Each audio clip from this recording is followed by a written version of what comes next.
Hello hi മസ്തിഷ്ക മരണം എന്ന് പറയുന്ന സിനിമയെക്കുറിച്ച് സംസാരിക്കാനാണ് ഞാൻ വന്നിട്ടുള്ളത്. This is Krishanth movie. Krishanth എന്ന് പറയുന്ന ഡയറക്ടറെ ഒരുപക്ഷെ സാധാരണ പ്രേക്ഷകന് ഓഡിയൻസിന് അത്ര അങ്ങോട്ട് പരിചയം ഉണ്ടാവില്ല. പക്ഷേ ഭാവിയിൽ മലയാള സിനിമ കൃത്യമായിട്ട് അടയാളപ്പെടുത്താൻ പോകുന്ന ഒരു ഡയറക്ടറായിട്ട് കൃഷാന്ത് മാറും എന്നുള്ളതിൽ ഒരു സംശയമില്ല. എൻ്റെ വൺ ഓഫ് ദ ഫേവറേറ്റ് ഡയറക്ടർമാരിൽ ഒരാളാണ് കൃഷാന്ത്. ആവാസവ്യൂഹം മുതൽ നമ്മളിങ്ങോട്ട് ഭയങ്കരമായിട്ട് അദ്ദേഹത്തിൻ്റെ സിനിമകൾ കണ്ട് ഇഷ്ടപ്പെട്ടിട്ടുണ്ട്. ഒരുപക്ഷേ ഭാവിയിൽ കൃഷാന്തിൻ്റെ സിനിമകൾ എന്താ പറയുക, ഒരു കൃഷാന്ത് സ്കൂൾ ഓഫ് സിനിമാറ്റിക് അല്ലെങ്കിൽ കൃഷാന്തിൻ്റെ എന്താ പറയുക സിനിമാറ്റിക് യൂണിവേഴ്സ് എന്നൊക്കെ പറഞ്ഞ് നമുക്ക് സംസാരിക്കാൻ സാധ്യതയുള്ള ഒരു ഡയറക്ടറാണ്.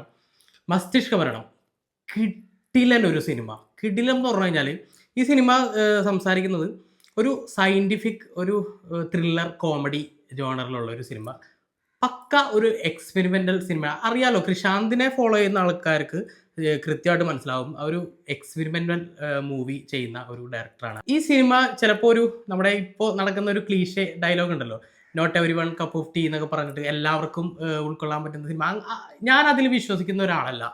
നിങ്ങൾ ഈ സിനിമ തിയേറ്ററിൽ പോയി എക്സ്പീരിയൻസ് ചെയ്യുക. എന്ന് വെച്ചാൽ എല്ലാവരെയും എല്ലാ പ്രേക്ഷകനും ഉൾക്കൊള്ളുന്ന സിനിമയാണ്, അങ്ങനെയാണ് ഇങ്ങനെയാണ്, അങ്ങനെ അല്ലാത്ത സിനിമയാണെന്നൊക്കെ പറഞ്ഞ് നിങ്ങൾക്ക് പല കമൻറ്റുകളും കേൾക്കാം.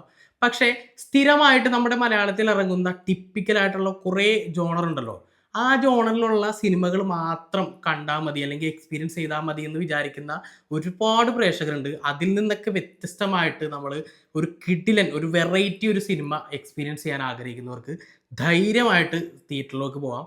കിടിലൻ ഒരു തിയേറ്റർ എക്സ്പീരിയൻസ് നൽകുന്ന ഒരു വെറൈറ്റി കണ്ടന്റ് ഉള്ള, വെറൈറ്റി മേക്കിംഗ് ഉള്ള, വെറൈറ്റി രീതിയിൽ കഥ പറയാൻ ശ്രമിക്കുന്ന, ഭാവിയിൽ നമുക്ക് മലയാള സിനിമ ഒരു മറ്റൊരു ഒരു ഇൻഡസ്ട്രിയിലെ അല്ലെങ്കിൽ മറ്റ് ഭാഷകളിലേക്കൊക്കെ നമുക്ക് മലയാള സിനിമയായിട്ട് നമുക്ക് ഉയർത്തി കാണിക്കാൻ പറ്റുന്ന അങ്ങനത്തെ ഒരു സിനിമയാണ് മസ്തിഷ്ക മരണം. ഇതിൽ കോമഡി എന്ന് പറയുന്നത് ഡയറക്റ്റ് ഹ്യൂമറും ഉണ്ട്, ഡാർക്ക് ഹ്യൂമറും ഉണ്ട്. അപ്പോൾ ഡാർക്ക് ഹ്യൂമർ വർക്കാവുന്ന അല്ലെങ്കിൽ അങ്ങനത്തെ സിനിമകൾ ഇഷ്ടപ്പെടുന്നവർക്ക് കുറേയും കൂടി ഇത് എൻജോയ് ചെയ്യാൻ പറ്റും. അല്ലാതെ സാധാരണക്കാരന് മനസ്സിലാവുന്ന ഡയറക്റ്റ് ആയിട്ടുള്ള കോമഡികളുണ്ട്, ഇൻഡയറക്റ്റ് ആയിട്ടുള്ള കോമഡികളുണ്ട്. Krishand, hats off you. എനിക്ക് അദ്ദേഹത്തിൻ്റെ ഇത് എങ്ങനെയാണ് ഈ തലയിൽ ഇങ്ങനത്തെ കുറേ പരിപാടികൾ വരുന്നത് എന്ന് വെച്ചാൽ മസ്തിഷ്ക മരണം എന്ന് പറയുന്നത് ഒരു എന്താ പറയുക, സ്പോയിലർ ഇല്ലാതെ പറഞ്ഞു കഴിഞ്ഞാൽ 2046 സിനിമ നടക്കുന്നത്. 2046 നടക്കാൻ സാധ്യത സിനിമയുടെ തുടക്കം തന്നെ പറയുന്നുണ്ട്, വർഷം 2046. അപ്പോൾ നമ്മുടെ ഇപ്പോഴത്തെ ഒരു ഇത് വെച്ച് 20 വർഷം കഴിഞ്ഞാൽ നമ്മുടെ കേരളത്തിൽ ഉണ്ടായേക്കാവുന്ന ഒരു ഒരു ഒരു കേസ്, ഒരു സംഭവം, പ്രധാനപ്പെട്ട കേസ്. അപ്പോൾ അതുമായി ബന്ധപ്പെട്ട് അന്ന് നമുക്ക് ലഭിക്കാവുന്ന എന്താ പറയുക ടെക്നോളജി വെച്ചിട്ട് ആ കേസ് എങ്ങനെയായിരിക്കും വരുന്നത്, അല്ലെങ്കിൽ അന്നത്തെ സാഹചര്യത്തിൽ ഈ ഒരു എന്താ പറയുക അന്നത്തെ സാമൂഹ്യ അന്തരീക്ഷത്തിൽ വെച്ചിട്ട് ആ കേസ് എങ്ങനെയായിരിക്കും വരാൻ ഇടയുള്ളത് എന്ന് ഒരു എക്സ്പെരിമെൻ്റൽ പരിപാടിയിലൂടെ അവർ കാണിച്ചു തന്നിട്ടുള്ളതാണ്. Absolutely cinema, pure cinematic experience. അതിൽ എനിക്ക് എടുത്ത് പറയേണ്ട ഒരു പ്രധാനപ്പെട്ട പോസിറ്റീവ് VFX. സെമ്മ VFX. എൻ്റെ മോനെ, ഇത് ചില ഇടങ്ങളിലൊക്കെ പ്രത്യേകിച്ച് ക്ലൈമാക്സിൽ ഒരു കോർട്ട് റൂം ഒരു സീൻസ് ഉണ്ട്, അത് ഇൻ്റർവെല്ലിന് ശേഷമാണ്. മോനെ, വേറെ വേറെ വേറെ മാതിരി VFX തുടക്കം മുതൽ അവസാനം വരെ നല്ല പണിയെടുത്തിട്ടുണ്ട് VFX. എന്താ പറയുക, നമ്മളൊരു ഹോളിവുഡ് സിനിമ കാണുന്ന അതാണ് ഞാൻ പറഞ്ഞത്. നമ്മൾ മറ്റ് ഭാഷകൾക്കൊക്കെ നമുക്ക് മലയാള സിനിമയായിട്ട് നമുക്കിങ്ങനെ കൊണ്ടുവച്ച് കാണിച്ചു കൊടുക്കാം. ആ രീതിയിൽ എക്സ്പീരിയൻസ് ചെയ്യാൻ പറ്റുന്ന VFX ഒക്കെ കിട്ടില്ല, ഹോളിവുഡ് ലെവലിൽ VFX. പിന്നെ മറ്റൊരു പോസിറ്റീവ് എന്ന് പറയുന്നത് എന്താ പറയുക, BGM ക്ലൈമാക്സിനോട് തുടക്കം ഫുൾ ആ സിനിമയുടെ ഒരു മൂഡ് കൺസീവ് ചെയ്യുന്നത് ഇപ്പോൾ എന്താ പറയുക, ഒരു സർക്കാസം അല്ലെങ്കിൽ ഒരു ഡാർക്ക് ഹ്യൂമർ അങ്ങനത്തെ ഒരു ഷെയ്ഡ് വരുന്നൊരു സിനിമകൾ നമ്മൾ ഊഹിക്കാമല്ലോ. ആ രീതിയിൽ അവർ ഗംഭീരമായിട്ട് ആ സാധനം ചെയ്തിട്ടുണ്ട്. ബാക്ക്ഗ്രൗണ്ട് സ്കോർ ചെയ്തിരിക്കുന്നത് അരുൺ വർഗീസ്. വർക്കി എന്നും പറഞ്ഞിട്ട് ഒരു സ്ഥലത്ത് കണ്ടു, എനിക്കറിയില്ല, ഒരു പുതിയ എന്താ പറയുക മ്യൂസീഷ്യനാണെന്ന് തോന്നുന്നു. സിനിമ ക്യാമറ ചെയ്തിരിക്കുന്നത് പ്രയാഗ് മുകുന്ദൻ. ഒരുപാട് കാശുണ്ട് കേട്ടോ. അതിൽ പ്രധാനപ്പെട്ട കാശ് എന്ന് പറയുന്നത് രജിഷ വിജയൻ ഇൻ്റർവ്യൂവിനകത്തൊക്കെ പറഞ്ഞതുപോലെ ഇങ്ങനൊരു സിനിമ ചെയ്തിട്ടില്ല, എനിക്ക് തോന്നുന്നു ഇനിയും ചെയ്യാൻ ഇടയില്ല. കാരണം അമ്മാതിരി രജിഷ വിജയന് കൃത്യമായിട്ട് അടയാളപ്പെടുത്താവുന്ന, എടുത്തു വെക്കാൻ പറ്റുന്ന ഒരു പ്രധാനപ്പെട്ട ഒരു ക്യാരക്ടർ ചെയ്തിട്ടുണ്ട്. ഗംഭീരമായിട്ട് ചെയ്തിട്ടുണ്ട്. പക്ഷേ ക്ലൈമാക്സിലൊക്കെ ഗംഭീരമായിട്ട് ആ ക്യാരക്ടറിൻ്റെ ഒരു റിതം വെച്ചിട്ട് അടിപൊളിയായിട്ട് ചെയ്തിട്ടുണ്ട്.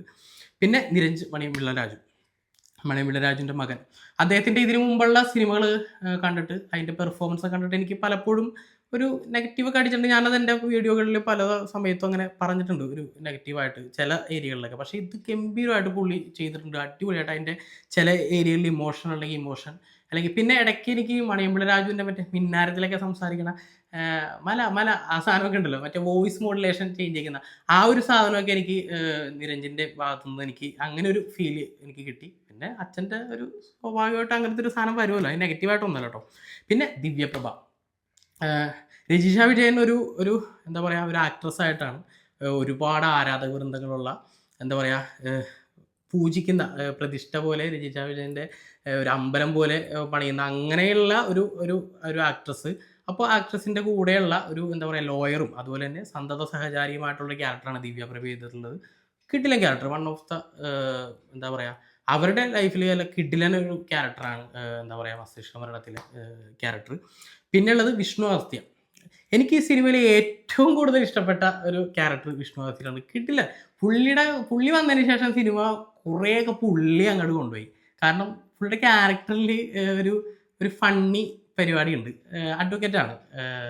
അപ്പോൾ സ്വാഭാവികമായിട്ടും അവിടെ കോടതി രംഗങ്ങളിലൊക്കെ വരാവുന്ന കുറേ കോമഡികൾ പുള്ളി കുറേ സാധനങ്ങൾ പുള്ളി വന്നതിന് ശേഷം പുള്ളിക്ക് ഒരു ഒരു ഫിസിക്കും പരിപാടികളൊക്കെ ഉണ്ടല്ലോ. അപ്പോൾ അതും പിന്നെ ജഗദീഷ് ഏട്ടൻ അടിപൊളിയായിട്ട് ചെയ്തിട്ടുണ്ട്. കാരണം ഈ അടുത്ത കാലത്ത് അദ്ദേഹം ചെയ്തിട്ടുള്ള ട്രാക്കുകൾ അറിയാലോ, സീരിയസ് ആയിട്ടുള്ള ക്യാരക്ടറൊക്കെ ചെയ്തിട്ട് നമ്മളെ ഞെട്ടിച്ചുകൊണ്ടിരിക്കുകയാണ്.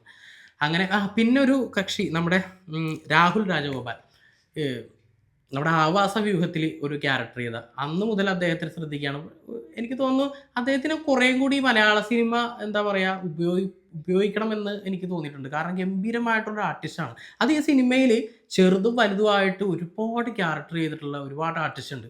ശരിക്കും എന്താ പറയുക കാസ്റ്റിംഗ് ഡയറക്ടർമാർ ഈ സിനിമ കാണുമ്പോൾ ഇങ്ങനെ ഇങ്ങനെ പിക്ക് ചെയ്തെടുക്കാം പല ക്യാരക്ടറും. കാരണം അവർക്ക് കൊടുത്തിട്ടുള്ള ചെറുതും വലുതുമായിട്ടുള്ള എല്ലാ ക്യാരക്ടറും ഗംഭീരമായിട്ട് ചെയ്തിട്ടുണ്ട്. സുരേഷ് കൃഷ്ണ ഒരു ഫണ്ണി ക്യാരക്ടറാണ്, അതും പുള്ളി അടിപൊളിയായിട്ട് ചെയ്തിട്ടുണ്ട്. ഇന്റർവെൽ കഴിഞ്ഞിട്ട് വരുന്ന സീൻസിലൊക്കെ അവിടെ കുറേ ക്യാരക്ടറിനെ അവർ ഇൻട്രൊഡ്യൂസ് ചെയ്തിട്ടുണ്ട്. അവരൊക്കെ അർമാദിച്ചിട്ടുണ്ട്. എനിക്ക് തോന്നുന്നു സെക്കൻഡ് ഹാഫിലാണ് കുറേ പേര് അർമാദിച്ചേക്കുന്നത് എനിക്ക് തോന്നുന്നു. അമ്മാതിരി പരിപാടി, പെർഫോമൻസ് വൈസ് ബ്രില്യൻ. പിന്നെ ടെക്നിക്കൽ വൈസ് ഞാൻ ഓൾറെഡി പറഞ്ഞല്ലോ, കളർ ഗ്രേഡിങ്. ഞാൻ കോർട്ടിൻ്റെ സീൻ പറയുമ്പോൾ ഒരു പക്ക ഒരു ഹോളിവുഡ് ഫ്രെയിമാണ് ആ എന്താ പറയുക ഒരു കോർട്ട് റൂം എന്ന് പറയുന്നത്. എന്ന് വെച്ചാൽ 2046 ഒരു കോർട്ട് റൂം എങ്ങനെയായിരിക്കും നമ്മുടെ മുമ്പിലേക്ക് വരുന്നത്, ആ രീതിയിൽ അവർ പരിപാടി ചെയ്തിട്ടുണ്ട്. ആ ഒരു പ്രധാന സംഭവം 2046 എങ്ങനെയായിരിക്കും നടക്കുന്നത് അത് ആ സമയത്തെ സാങ്കേതിക വിദ്യ ഉപയോഗിച്ച് അവർ കാണിച്ചിട്ടുള്ളതാണ്. എന്താ പറയുക ആ സമയത്തെ കുറേ ടെക്നിക്കുകളൊക്കെ വെച്ചിട്ട് അടിപൊളിയായിട്ടുണ്ട്. കളർ ഗ്രേഡിങ് എന്താ പറയുക ടോട്ടലി ഇത് വേറെ മാതിരി ഒരു സിനിമ. അതുകൊണ്ടാണ് ഞാൻ നിങ്ങളോട് പറയുന്നത് സിനിമ നിങ്ങൾ തിയേറ്ററിൽ പോയി തന്നെ എക്സ്പീരിയൻസ് ചെയ്യണം. പല കമൻറ്റുകളും വരും, ഇത് എല്ലാവർക്കും ഉൾക്കൊള്ളാൻ പറ്റുന്ന സിനിമയല്ല, അങ്ങനെ ഇങ്ങനെയൊക്കെ പലതും പറയും. പക്ഷെ നിങ്ങൾ എക്സ്പീരിയൻസ് ചെയ്യുക. എന്നെ ഒരുപാട് എന്താ പറയുക ഇമ്പ്രസ് ചെയ്യിപ്പിച്ച ഒരു സിനിമയാണ്. ഒരല്പം ലെങ്ത് ഒന്ന് കുറച്ചിരുന്നെങ്കിൽ എന്ന് ഞാൻ വിചാരിച്ചിരുന്നു. ആകൊന്നുമില്ല കേട്ടോ, ലെങ്ത് ഒരല്പം കൂടിപ്പോയോ എന്ന് തോന്നിയിട്ടുണ്ടായിരുന്നു സിനിമ കണ്ടുകൊണ്ടിരിക്കുമ്പോൾ. അതെനിക്ക് മാത്രം തോന്നിയാണെന്ന് അറിയാൻ പാടില്ല. 2.5 മണിക്കൂർ സിനിമയുണ്ട്. കിടിലൻ പരിപാടി.